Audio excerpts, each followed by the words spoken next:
letters in shorthand, and he is keeping a stenographic journal of his travels abroad. When I am with you, I shall keep a diary in the same way. I don't mean one of those 2 pages to the week with Sunday squeezed in a corner diaries, but a sort of journal which I can write in whenever I feel inclined. I do not suppose there will be much of interest to other people, but it is not intended for them. I may show it to Jonathan someday if there is anything in it worth sharing, but it is really an exercise book. I shall try to do what I see lady journalists do, interviewing and writing descriptions and trying to remember conversations. I am told that, with a little practice, one can remember all that goes on, or that one hears, said during a day. However, we shall see. I will tell you of my little plans when we meet. I have just had a few hurried lines from Jonathan from Transylvania. He is well, and will be returning in about a week. I am longing to hear all his news. It must be nice to see strange countries. I wonder if Jonathan and I, shall ever see them together. There is the 10 o'clock bell ringing. Goodbye. Your loving Mina. Tell me all the news when you write. You have not told me anything for a long time. I hear rumors, and especially of a tall, handsome, curly-haired man.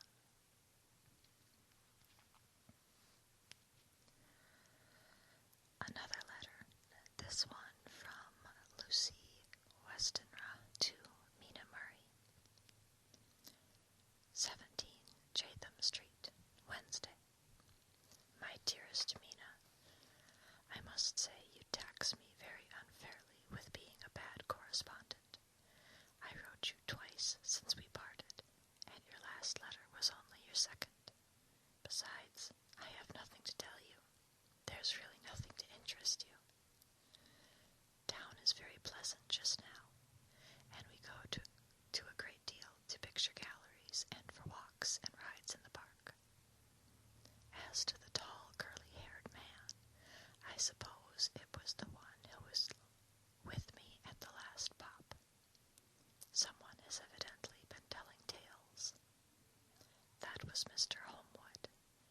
He often comes to see us, and he and Mamma get on very well together, and they have so many things to talk about in common.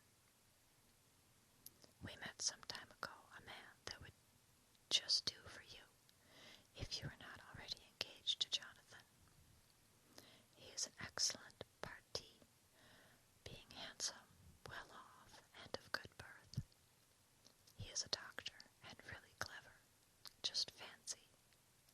He is only 29, and he has an immense lunatic asylum all under his own care. Mr. Holmwood introduced him to me, and he called here to see us, and often comes now. I think he is one of the most resolute men I ever saw, and yet the most calm.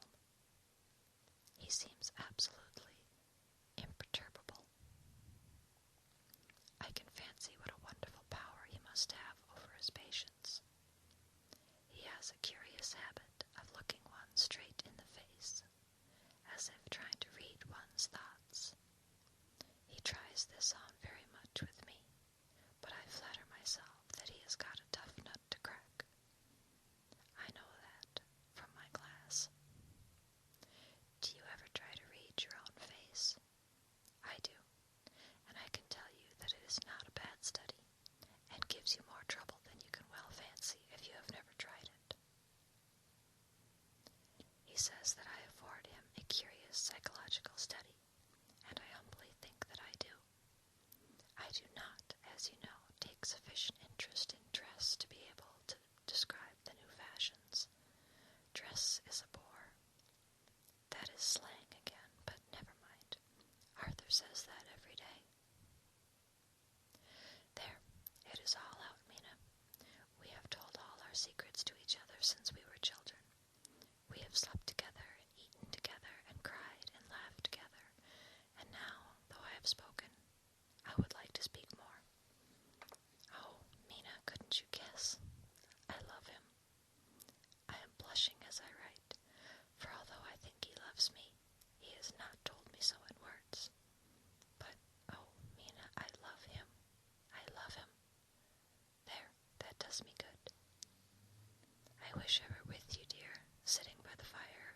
reminiscing as we used to sit, and I would try to tell you what I feel.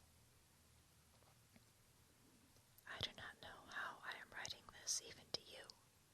I am afraid to stop, or I should tear up the letter, and I don't want to stop, for I do so want to tell you all. Let me hear from you at once, and tell me all that you think about it. Mina, pray for my happiness. Lucy. P.S. I need not tell you. This is a secret. Good night again. L.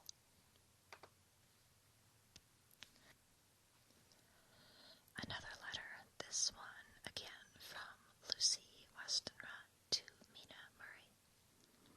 The 24th of May. My dearest Mina, thanks and thanks and thanks again for your sweet letter. It was so nice to be able to tell you and to have your sympathy. My dear, it never rains but it pours. How true the old proverbs are. Here am I, who shall be 20 in September, and yet I never had a proposal till today, not a real proposal, and today I had 3. Just fancy, 3 proposals in one day. Isn't it awful? I feel sorry, really and truly sorry, for 2 of the poor fellows. Oh, Mina, I am so happy that I don't know what to do with myself. And 3 proposals. But, for goodness sake, don't tell any of the girls, or they would be getting all sorts of extravagant ideas, and imagining themselves injured and slighted if, in their very first day at home, they did not get 6 at least. Some girls are so vain. You and I, Mina, dear, who are engaged and are going to settle down soon soberly into old married women, can despise vanity. Well, I must tell you about the 3, but you must keep it a secret, dear, from everyone except, of course, Jonathan. You will tell him, because I would, if I were in your place, certainly tell Arthur. A woman ought to tell her husband everything. Don't you think so, dear? And I must be fair.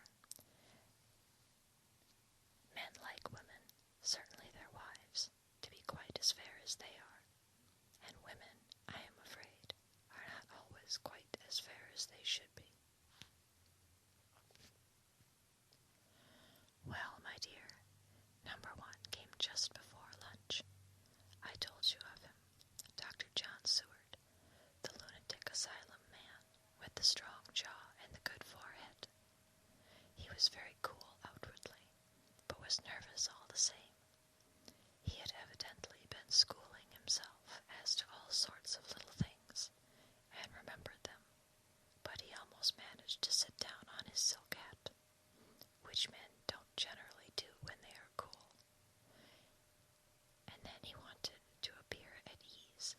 He kept playing with a lancet in a way that made me nearly scream. He spoke to me, Mina, very straightforwardly. He told me how dear I was to him, though he had known me so little, and what his life would be, with me to help and to cheer him. He was going to tell me how unhappy he would be if I did not care for him, but when he saw me cry, said he was a brute, and would not add to my present trouble. Then he broke off, and asked if I could love him in time, and when I shook my head, his hands trembled. And then, with some hesitation, he asked me if I cared already for anyone else. He put it very nicely, saying that he did not want to wring my confidence from me, but ought to know, but only to know, because if a woman's heart was free, a man might have hope. And then, Mina, I felt a sort of duty to tell him that there was someone. I only told him that much, and then he stood up, and he looked very strong and very grave as he took both my hands in his, and said he hoped that I would be happy, and that if I ever wanted a friend, I must count him one of my best. Oh, Mina, dear, I can't help crying, and you must excuse this letter being all blotted. Being proposed to is all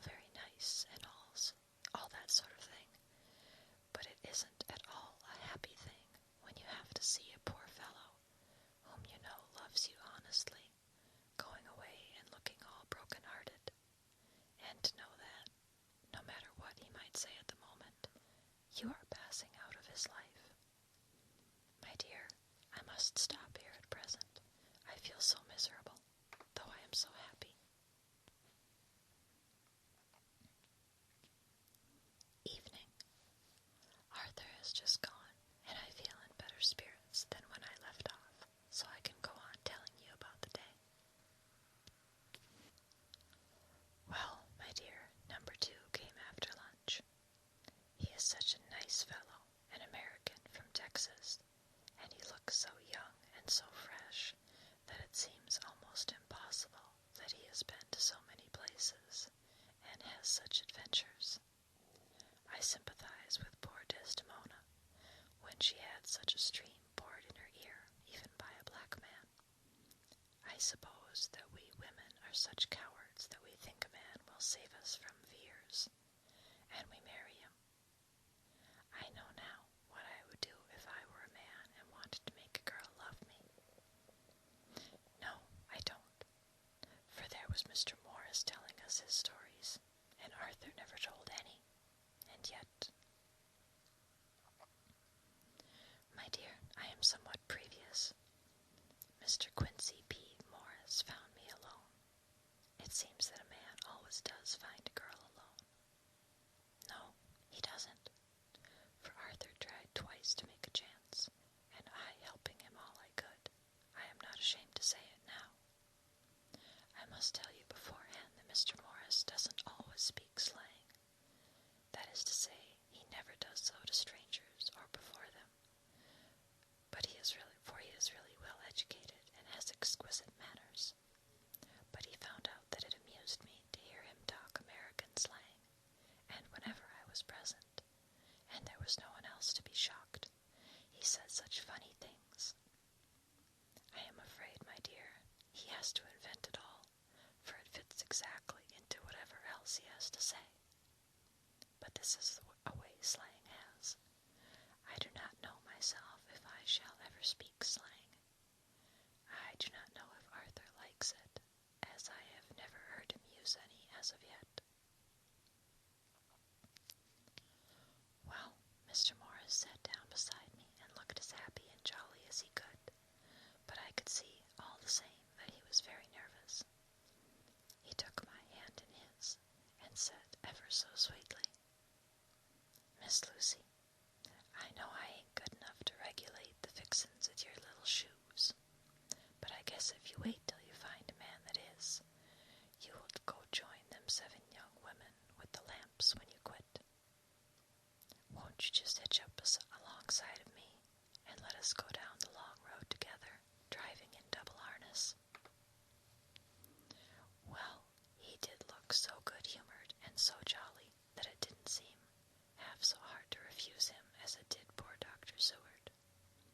So I said, as lightly as I could, that I did not know anything of hitching, and that I wasn't broken to harness at all yet.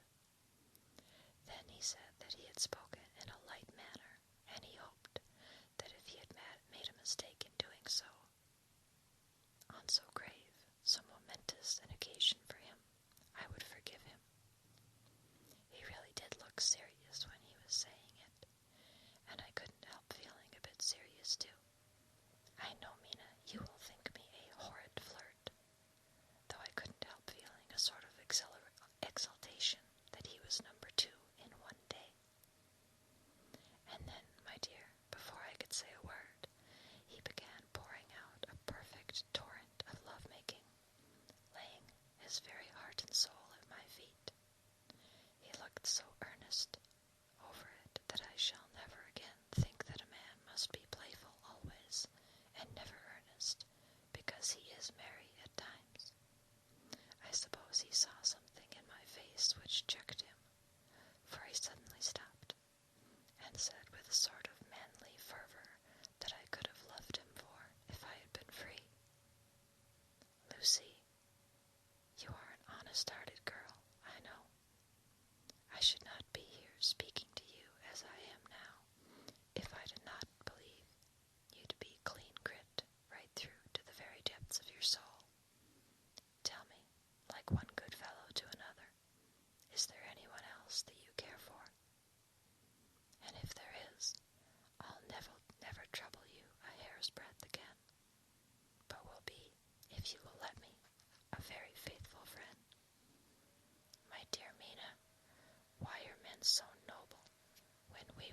are so little worthy of them. Here I was almost making fun of this great-hearted, true gentleman. I burst into tears.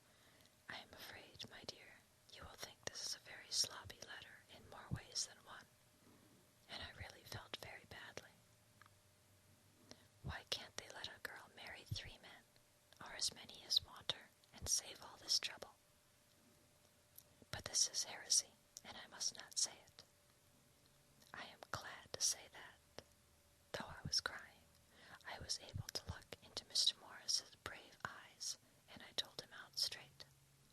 Yes, there is someone I love, though he has not told me yet that he even loves me. I was right to speak to him so frankly, for quite a light came into his face, and he put out both his hands and took mine.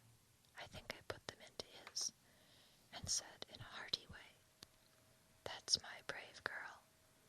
It's better worth being late for a chance of winning you than being in time for any other girl in the world.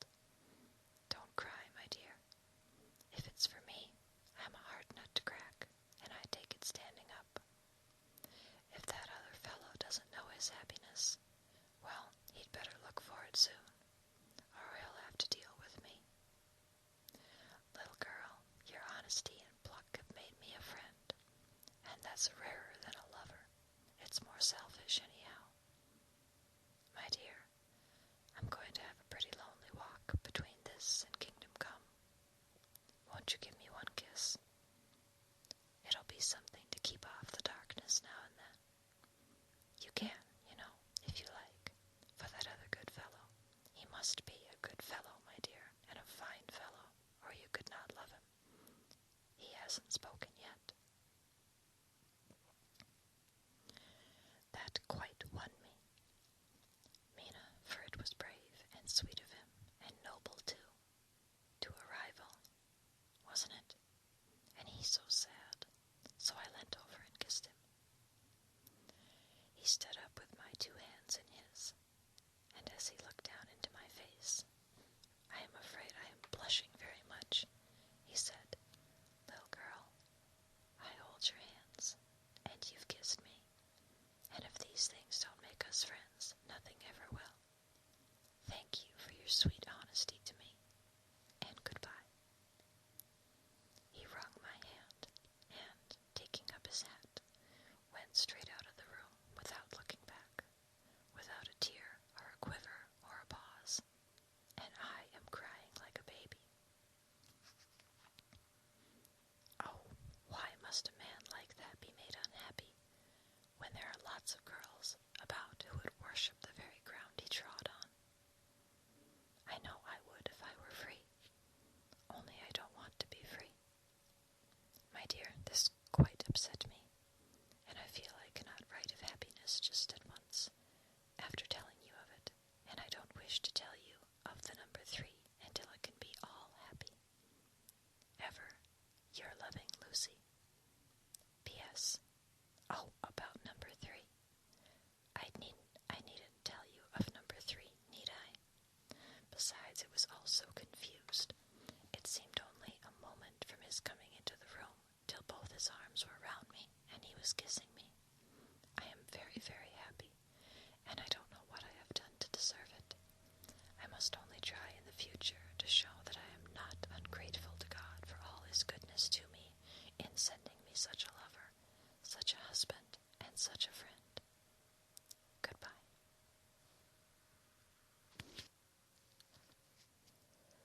Next we have Dr. Seward's diary, kept in phonograph.